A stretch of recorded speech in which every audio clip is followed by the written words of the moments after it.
gostaríamos de dedicar esses 2 próximos episódios a um grande amigo do papai, professor Fabiano Stein Koval, desencarnado há alguns anos. O Fabiano Stein era mestre em filosofia e especialista em filosofia antiga. Ele e o papai foram grandes amigos durante o mestrado em filosofia na PUC de Campinas, lá no começo do ano 2000. Foi ele quem, pela primeira vez, 20 anos atrás, chamou a atenção do papai para a importância do Fédon e de outros diálogos platônicos para a teoria do espiritismo. Querido Fabiano, que as nossas orações possam alcançá-lo onde quer que você esteja. Ah, finalmente, hein? Chegamos em Platão. Estamos em Atenas, Natal da Era Clássica. Isso mesmo, vamos analisar agora a imortalidade da alma e a reencarnação na obra do grande Platão. E Sócrates, né? Porque pelo que entendi, as ideias eram dele, não? Mais ou menos. A maioria dos estudiosos insiste que as ideias de Sócrates estão presentes com mais força nos diálogos iniciais. Ah, como se fosse aluno melhorando as ideias do professor? É bem por aí, mas acho que é melhor dizer que Platão foi desenvolvendo as suas próprias ideias. Tá, o que importa é que eles acreditavam que a alma sobrevivia à morte do corpo e que ela, não o corpo, era a parte essencial da vida. Sim, essa foi uma grande mudança intelectual da época. Mas vamos ao episódio descobrir logo de uma vez como é que tudo isso aconteceu. Segue o fio.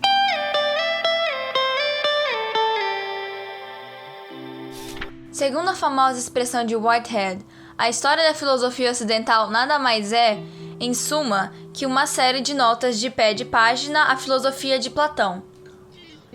A importância desse filósofo na história das ideias religiosas é igualmente considerável. A Antiguidade Tardia, a teologia cristã, a partir sobretudo do século IV, a gnose ismaelina, o Renascimento italiano foram profundamente, embora de maneira diversa, marcados pela visão platônica. Mircea Eliade.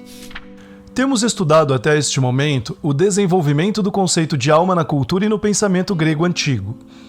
Nosso objetivo nestes primeiros episódios é entender como a noção de alma que chegou até nós foi sendo construída ao longo do tempo, das tradições históricas e religiosas mais antigas até a filosofia da Era Clássica, de Sócrates e Platão, ou seja, por volta do ano 800 a.C.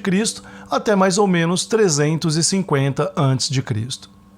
Vimos nos episódios anteriores que no texto de Homero, a alma não era mais que uma sombra que escapava do corpo na hora da morte, ou seja, a alma não tinha lá muita importância.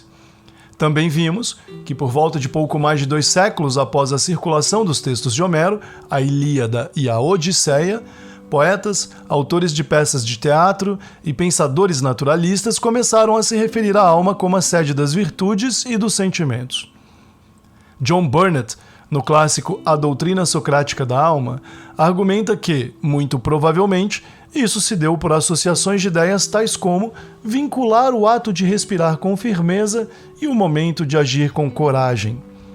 A palavra grega psique tem como raiz a noção de ar, de vento ou mesmo de respirar. Burnet afirma que em muitas culturas antigas é possível encontrar a noção primitiva de que o orgulho e a coragem são naturalmente expressadas pela respiração pesada. Literalmente, quando alguém ou um bicho bufa. Algo que deve ter sido observado primeiro em cavalos, por exemplo. Guerreiros respiram com fúria, afirma Burnet. Logo, o ser que está vivo respira, possui ânima. Lembram-se desse termo? Ânima, vento. E o ser corajoso possui ainda mais ânima, mais vitalidade, ao ponto de soltar fogo pelas ventas. O hábito de associar a coragem e outras virtudes guerreiras à respiração gerou uma literatura que passou a opor a sede das virtudes, invisível, e o puro corpo físico, visível.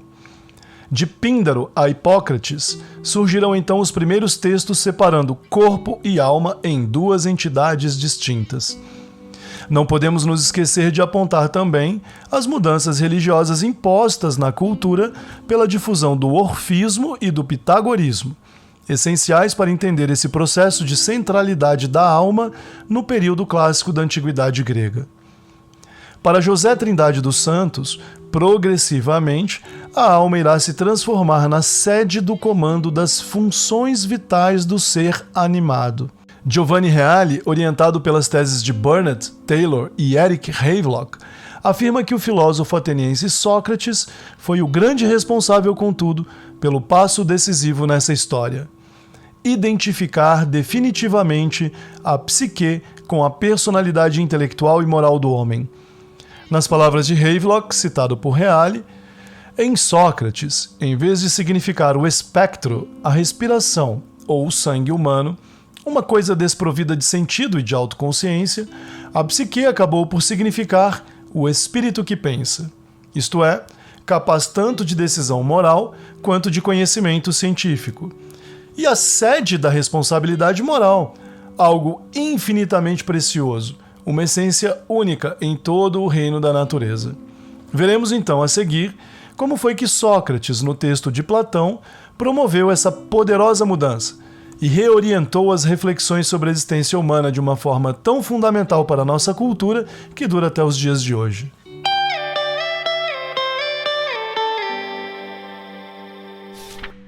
Nenhuma outra coisa faço enquanto ando por aí a não ser persuadir, tanto os mais jovens quanto os mais velhos dentre vocês, a não militar em favor nem do corpo nem do dinheiro. E vou dizendo que não surge do dinheiro a virtude, mas da virtude surge o dinheiro. E todos os demais bens humanos, públicos e privados. Se ao dizer então tais coisas corrompo os jovens, tais coisas teriam que ser danosas. Porém, quer me liberem, quer não me liberem. Não poderei agir de outro modo, nem mesmo se estiver prestes a morrer incontáveis vezes. Sócrates, Apologia. O filósofo Sócrates viveu na cidade de Atenas entre os anos 470 e 399 a.C. Como vocês devem se lembrar, ele foi o grande responsável por colocar a vida das pessoas no centro da reflexão filosófica. Nenhum pensador teve tanta influência na cultura ocidental quanto Sócrates. Por causa do enorme impacto de seus questionamentos, ele foi julgado e condenado à morte sob a acusação de corromper a juventude e de anunciar uma nova divindade, não reconhecendo os deuses oficiais da cidade de Atenas. Platão foi seu principal discípulo e já contava com um pouco menos de 30 anos de idade quando Sócrates foi executado. A obra de Platão é vasta e a maior parte dela chegou intacta ao nosso tempo. Platão escrevia na forma de diálogos entre o seu mestre e os discípulos, e os seus textos podem ser divididos entre aqueles nos quais a influência de Sócrates é mais evidente e aqueles em que as ideias de um Platão já maduro assumem o controle da narrativa. Não é fácil estabelecer uma teoria da alma unificada nos diálogos platônicos. No diálogo Górgias, somos apresentados pela primeira vez a ideia de que o corpo é a prisão da alma, invertendo a tese de Homero. Em A República, um dos seus textos mais importantes, Platão apresenta uma teoria tripartite da alma, que articula existência individual e coletiva num modelo de cidade ideal. No Timeu, Platão esboça uma teoria da criação das almas integrada à harmonia do cosmos, cujo primeiro princípio é declarado no diálogo Fedro, idêntico ao princípio da alma. Já no diálogo Mênon, encontramos uma defesa da transmigração das almas e da teoria do conhecimento segundo a qual conhecer é recordar aquilo que contemplamos em outras vidas e durante o intervalo entre elas no mundo inteligível, para todos os efeitos, no mundo dos mortos. José Trindade dos Santos propõe que o traço comum dos muitos significados de alma em toda a obra platônica é apresentar a alma como a vida e a ordem, suporte da própria razão. Como afirma Platão no Fedro, a alma é movimento, é aquilo que se move a si e por si. É também no Fedro que encontramos a famosa comparação da relação corpo e alma com um cocheiro e seu cavalo, bem como a imagem das asas da alma, simbolizando a luta permanente entre as aspirações intelectuais e os apetites do corpo. Bom, como vocês já puderam perceber, sintetizar pensadores tão importantes não é um trabalho fácil. Mas os nossos objetivos aqui são mais singelos. Pretendo mostrar as principais ideias de Platão sobre a imortalidade da alma e a vida após a morte que influenciaram diretamente a ideia cristã e mais tarde o próprio espiritismo. Para atingir esses objetivos, eu vou me concentrar em 2 momentos distintos neste e no próximo episódio. Agora, trataremos da concepção de alma em razão da expectativa de uma vida após a morte. E no próximo, estudaremos a defesa por Sócrates e Platão da ideia de reencarnação.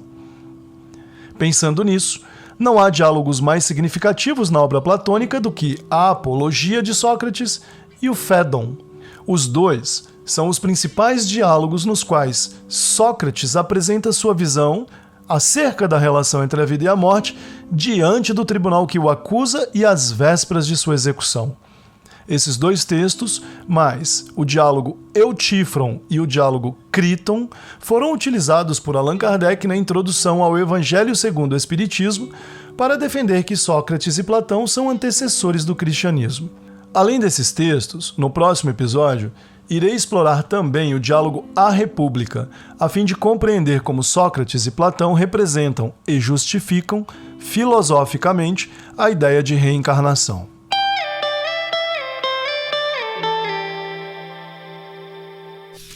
Ao examinar bem, então, esse homem, fiquei tentando lhe mostrar que ele pensava ser sábio, mas que não era. A partir daí, me tornei odioso a ele e a muitos dos circunstantes. E, indo embora, fiquei então raciocinando comigo mesmo.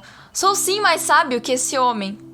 Pois corremos o risco de não saber, nenhum dos dois, nada de belo nem de bom.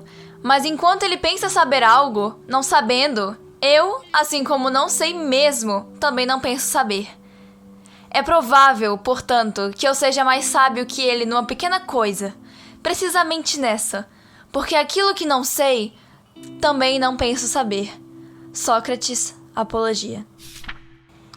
Segundo a antiga tradição, 4 diálogos compõem a série conhecida por O Julgamento e a Morte de Sócrates. No primeiro deles, Eutífron, um sujeito chamado Meleto, acusa Sócrates de corromper a mentalidade dos jovens da cidade.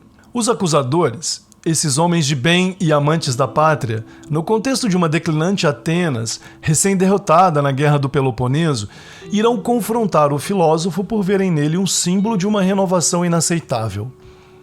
O trabalho de Sócrates, ao ensinar à nova geração uma forma diferente, a filosofia, de abordar as tradições e os costumes da cidade e de suas famílias, era apontado como um elemento de distúrbio e de desunião inaceitáveis. Nesse diálogo, Sócrates, acusado então de impiedade ou desobediência para com os deuses da cidade, demonstra a Eutífron que a devoção aos deuses somente se correlaciona com a justiça caso o indivíduo seja ele mesmo justo e virtuoso. Em sua visão, a piedade para com os deuses não se resume a sacrifícios e adorações, mas em tentar ser como eles, uma pessoa boa e justa. Na Apologia, acompanhamos Sócrates diante do conselho de 500 cidadãos que deverão julgá-lo. No diálogo, encontramos, na verdade, 3 discursos: a defesa de Sócrates, o discurso que trata da proposição de uma pena no caso de condenação, o que era um direito concedido ao réu pela lei ateniense, e, finalmente, o discurso com as considerações finais e uma abordagem sobre o sentido da morte. Ao longo de toda a Apologia, Sócrates se refere a uma voz divina com a qual ele convive e que o conduz ao longo de sua vida. É o seu daimon. Voltarei a esse ponto nos próximos episódios. Em certo momento, ele afirma perante seus acusadores que sempre que algo ruim estava para lhe acontecer, o seu daimonion o alertava. Ali, contudo, desde quando saiu de casa até o momento de ir para o tribunal, sua voz orientadora estava em silêncio.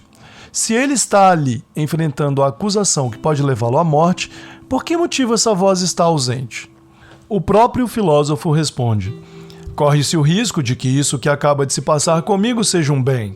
Tenho uma grande comprovação disso, pois não há como o sinal habitual não ter se oposto a mim, a não ser que eu estivesse prestes a realizar algo bom.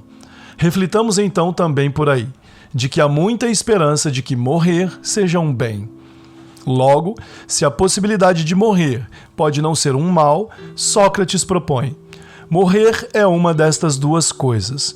Ou é como um nada e o morto não tem nenhuma sensação, ou, conforme se diz por aí, ocorre de ser uma transmigração e uma transferência da alma aqui deste lugar para um outro. Assim, se a primeira opção for correta, que há de se esperar de ruim acerca da morte? Agora, se a segunda opção for verdadeira, de Sócrates, estarei livre desses que dizem ser jurados e estarei diante de jurados de verdade. Lá, no Hades, no mundo dos mortos, Sócrates afirma que poderia conviver com os grandes nomes que já deixaram este mundo. Milhares de homens e mulheres com os quais dialogar, ele diz. Conviver, questionar, seria uma felicidade inconcebível, afinal, os de lá não matam. Eu quero é morrer incontáveis vezes se isso for verdade, diz Sócrates. Até porque, insiste, o fato é que são mais felizes os de lá do que os daqui. Em sua despedida, Sócrates recomenda que os jurados tenham esperanças com relação à morte, mas que não se esqueçam de uma única verdade, que para o homem bom não há mal algum, nem quando vive, nem quando morre. Mais uma vez, se o seu daimon ou daimonion não o convenceu a evitar o tribunal, é porque morrer e se livrar da companhia dos atenienses era o melhor a fazer. O último desejo de Sócrates perante o tribunal tinha a ver com os cuidados para com os filhos que deixava. Quando os meus filhinhos ficarem adultos, castiguem-nos, ó cidadãos, atormentai-os do mesmo modo que eu vos atormentei. Quando vos parecer que eles cuidam mais das riquezas ou de outras coisas que da virtude. E se acreditarem em ser qualquer coisa, não sendo nada, reprovai-os como eu reprovei a vós. Não vos preocupeis com o que não lhes é devido. E se fizerdes isso, tereis de vós o que é justo, eu e meus filhos. Agora é hora de partir, diz Sócrates. Eu para morrer, vocês para viver. Quem de nós vai para melhor, ninguém sabe, só o Deus.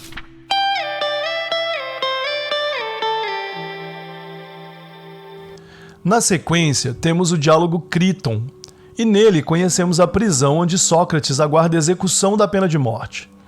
Críton é um velho amigo, muito rico, e se beneficia de um favor ao carcereiro para entrar na cela de Sócrates e propor uma fuga durante a madrugada. Sócrates recusa a oferta e defende que não se deve ser injusto nem contra aqueles que lhe cometeram injustiça. Se a cidade o condenou a morrer, o filósofo insiste que a sentença deve ser cumprida, mesmo que seja injusta. Chega então o momento fatal, e no diálogo Fédon acompanhamos os últimos instantes do grande gênio. Fédon é um dos textos filosóficos mais influentes da história. A narrativa é magistral e poderosa, repleta de lições surpreendentes e condensadas em algumas poucas horas de despedida do pensador. O texto, escrito por Platão, é narrado por Fédon, discípulo de Sócrates, a pedido de Equécrates. Platão está ausente da cena. Fédon esteve com Sócrates nas horas finais até os seus últimos instantes, quando o filósofo ingeriu o veneno que lhe tirou a vida. Dada a enorme profusão de temas presentes no Fédon, vou me restringir a uma breve exposição dos principais argumentos em defesa da imortalidade da alma e do seu destino após a morte. Para começar, é importante dizer que existe uma forte tradição filosófica racionalista que se debate contra o reconhecimento de que Sócrates acreditava, literalmente, na sobrevivência da alma após a morte do corpo e na própria reencarnação.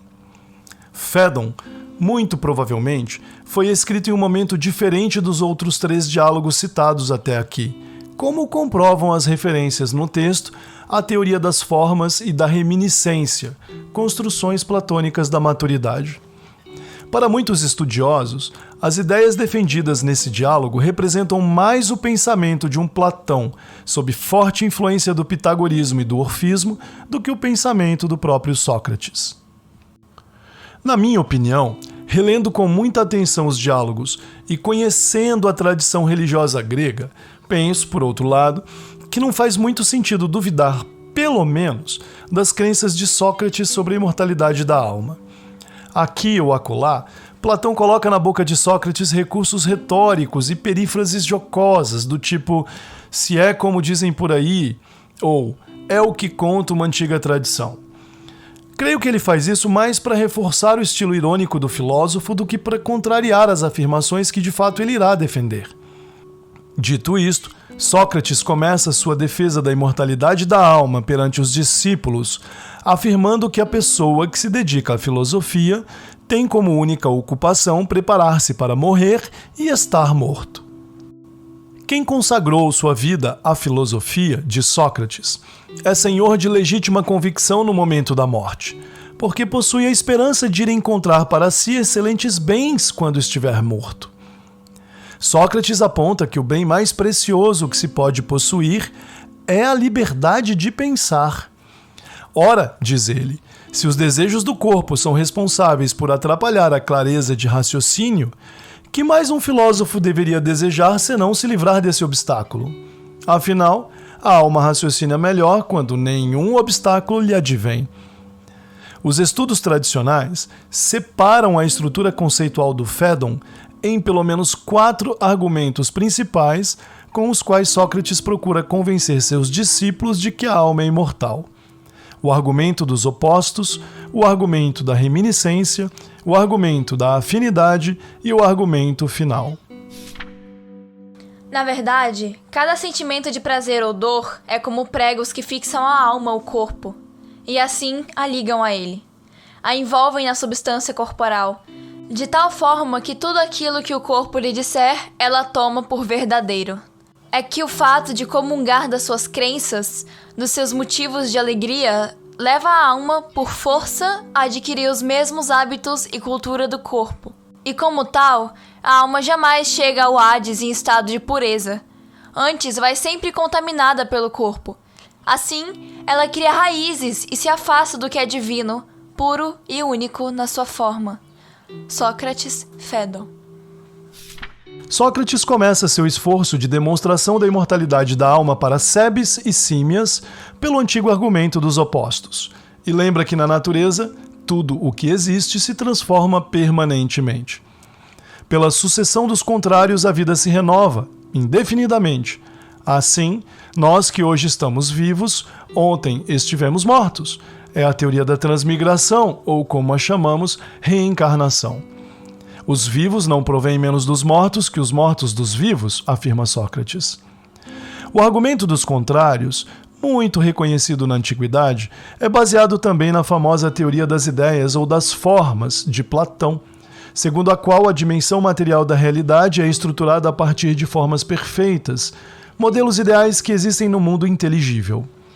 Entre uma dimensão e outra, existe um fluxo constante de relações estruturantes, responsáveis por organizar a natureza como a conhecemos. Desse modo, o ciclo vida, morte, vida define a existência humana e sua história. Mas a doutrina da reencarnação exerce ainda outra função no diálogo: explicar a origem do conhecimento. Para Sócrates, aprender é recordar. Tudo o que sabemos, aprendemos ao longo de várias existências no mundo sensível, ou durante o tempo que passamos entre as reencarnações no mundo dos mortos, ou inteligível. Lá podemos contemplar as formas e recuperar sua lembrança por meio da reflexão. Falaremos mais disso no próximo episódio, quando analisarmos a reencarnação no diálogo à República. O outro argumento é o argumento da afinidade. Nele, Sócrates ensina o seguinte: a alma, diferente do corpo, não é feita de partes que se juntam e que se decompõem na destruição.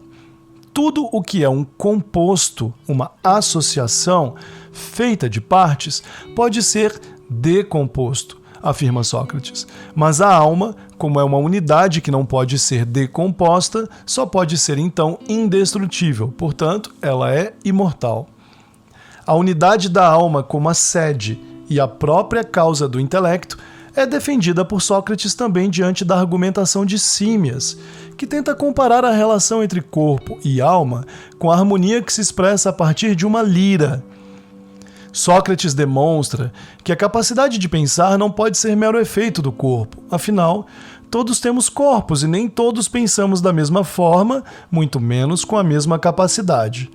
Ainda é importante lembrar que nem sempre um corpo com problemas significa pensar com dificuldade, como é o caso de um instrumento que toca imperfeitamente a música, caso esteja com uma peça quebrada.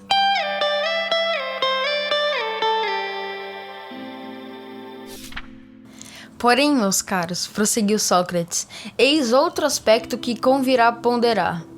Se a alma é de fato imortal, isso implica que cuidemos dela, não apenas em vista deste espaço de tempo a que chamamos vida, mas da totalidade do tempo. Desde o momento, porém, que se nos revela imortal, nenhum outro escape ou salvação dos males resta que não seja adquirir, no mais alto grau possível, virtude e inteligência. De fato, a alma nada mais leva consigo para o mundo dos mortos a não ser sua formação e cultura, e são essas que, segundo se diz, mais jogam a favor daquele que morre, desde a primeira hora em que se inicia sua viagem para o além. Sócrates, Diálogo Fédon. O argumento final de Sócrates para convencer Símias e Cebes lembra que qualquer coisa que seja animada de vida possui alma, e que, embora tudo que seja vivo possa morrer, a própria ideia de vida não pode deixar de ser ela mesma. Ou seja, o corpo morre, mas a alma, que é a forma ideal da vida, jamais morrerá. Logo, ela é imortal. Tendo exposto seus argumentos e convencido seus discípulos, Sócrates, já no final do diálogo, passa a descrever a sua visão acerca do que acontece com a alma após a morte do corpo.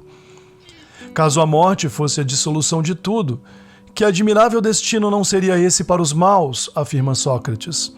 Mas, em realidade, ele diz, uma vez que a alma é imortal, não existirá para ela nenhuma fuga possível, a não ser tornar-se melhor e mais sábia. Cabe, portanto, indagar: o que acontece com a alma após a morte? Para onde ela vai? Que caminhos ela percorre? O que acontece com ela?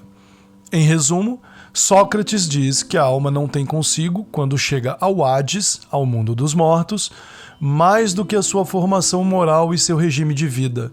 E é isso, exatamente, aquilo que mais vale ou prejudica o morto, desde o início da sua viagem, quando ela é levada por seu daimon pessoal até o local do seu julgamento.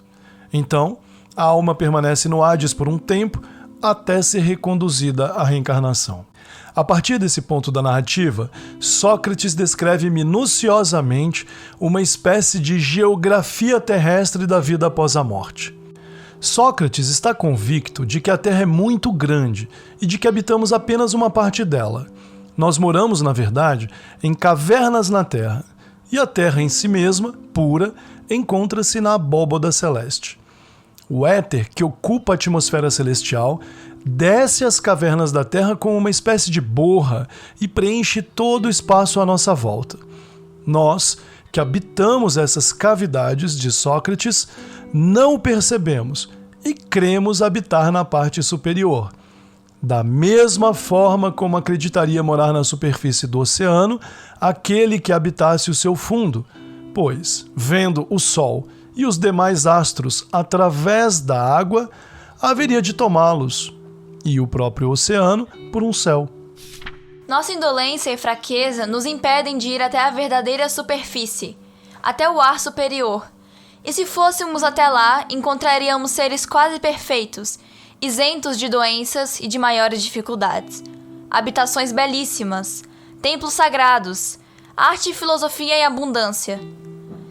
E o sol, a lua e os demais astros são contemplados por esses homens, tais como verdadeiramente são em si mesmos. A esses privilégios se junta uma felicidade que lhes é acompanhante natural. Sócrates, Fédon.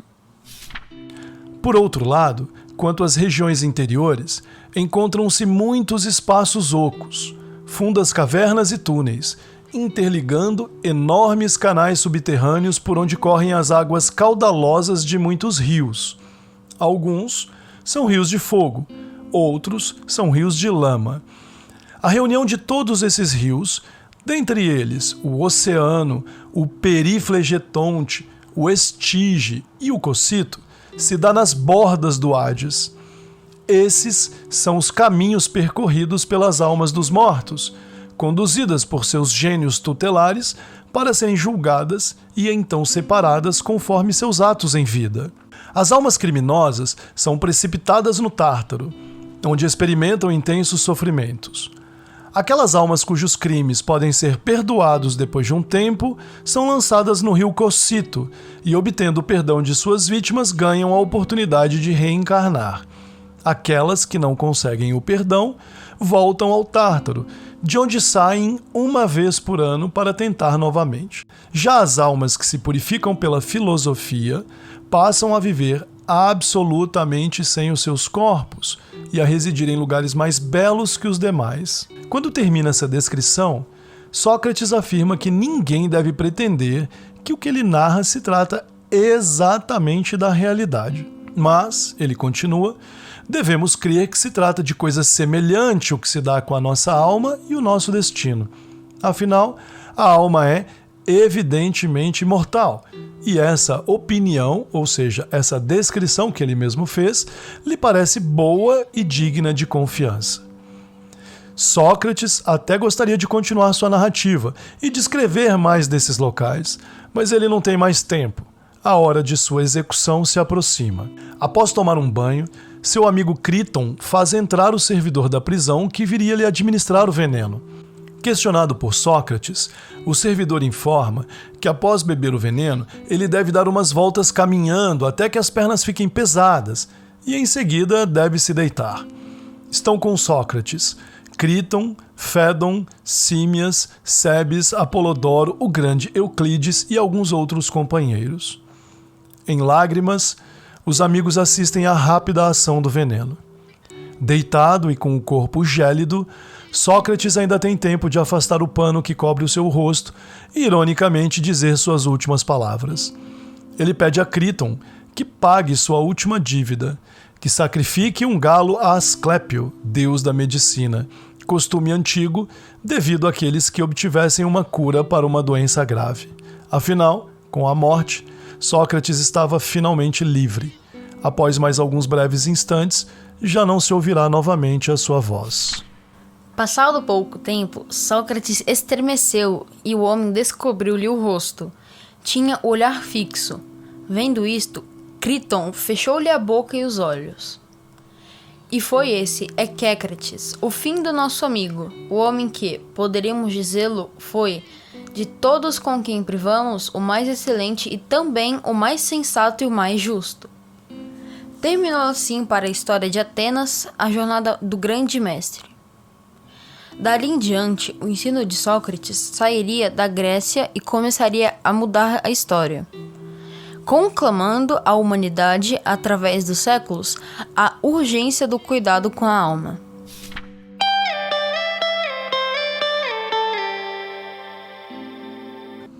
Bom, o episódio já está muito longo. Precisamos encerrar por aqui. Deixe-me fazer apenas algumas observações. Sobre a descrição platônico-socrática da vida após a morte, Mircea Eliade, o grande historiador das religiões, afirma que nos diálogos da juventude, Platão separava radicalmente mito e verdade. Mais tarde, como no Fédon e na República, diz Eliade, Platão usará o mito como uma mistura entre ficção e verdade, ou seja, ele acabará discutindo hipóteses que considera aceitáveis, usando analogias e metáforas, exatamente porque, nem sempre, ele se sente seguro para fazer afirmações muito definitivas. Desde a publicação do livro Psique, de Irving Holt, ainda no fim do século XIX, obra referência sobre o assunto que estamos estudando, grandes pesquisadores rejeitam sistematicamente boa parte das crenças sobre a alma atribuídas a Sócrates. Holt, na verdade, praticamente não cita Sócrates no seu livro, o que motivou John Burnett a pesquisar a doutrina socrática da alma e a dar início a uma divergência que se mantém até hoje. O grande estudioso da obra platônica, Werner Jäger, por exemplo, no clássico Paideia, sobre a formação humanista da Grécia clássica, defende que a opinião de Sócrates é a da apologia, quando o filósofo afirma perante o tribunal que ninguém sabe o que acontecerá após a morte.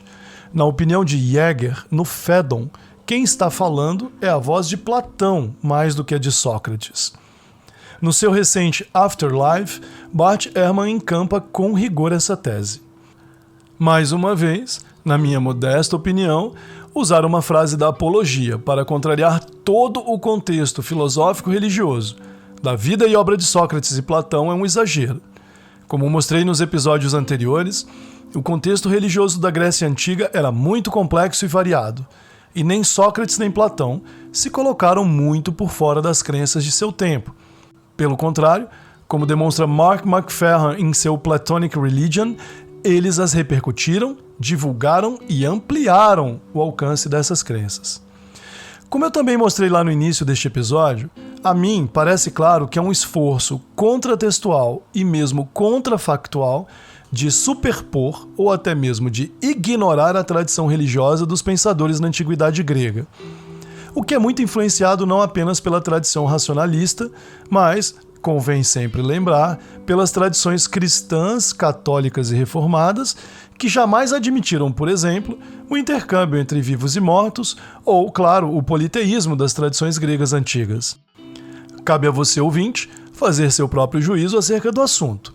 Espero estar ajudando de alguma forma, e aí na descrição do episódio você tem as referências de que eu me utilizei para gravar esse episódio. No próximo episódio, vou discutir especificamente a ideia de reencarnação na obra platônica e vou somar as descrições do Fédon àquelas presentes na obra magna A República. Apenas no episódio seguinte, eu vou então promover uma síntese e explicar como Kardec juntou o mosaico desses diálogos na introdução do Evangelho segundo o Espiritismo, para afirmar que Sócrates e Platão são não apenas os antecessores da ideia cristã, mas do próprio Espiritismo. E claro, vou mostrar as principais consequências disso, muitas delas ainda pouco percebidas pela comunidade espírita brasileira. Só mais uma coisa. Usamos para o estudo da Apologia, do Eutífron e do Críton a versão recém-publicada da Nova Fronteira, no Box Platão, que ficou bem legal. Já para o Fédon, conseguimos comprar um exemplar usado da tradução direta do grego da editora da UNB, feita por Maria Teresa de Azevedo, um clássico hoje esgotado. Para ler A República, indicamos a versão da editora Perspectiva, da USP, organizada por Ginsburg. Comparamos todas as traduções com a versão em inglês das obras completas de Platão, organizada por John Cooper e publicada pela Cambridge. Todas as obras estão referenciadas aí na descrição do episódio. Muito bem, mas por hora acho que está bom. Caso tenham gostado, lembrem-se de compartilhar o episódio e mande sua pergunta ou sugestões lá no nosso direct no Instagram, @ocastdosespíritos. Até logo, nos vemos no próximo episódio.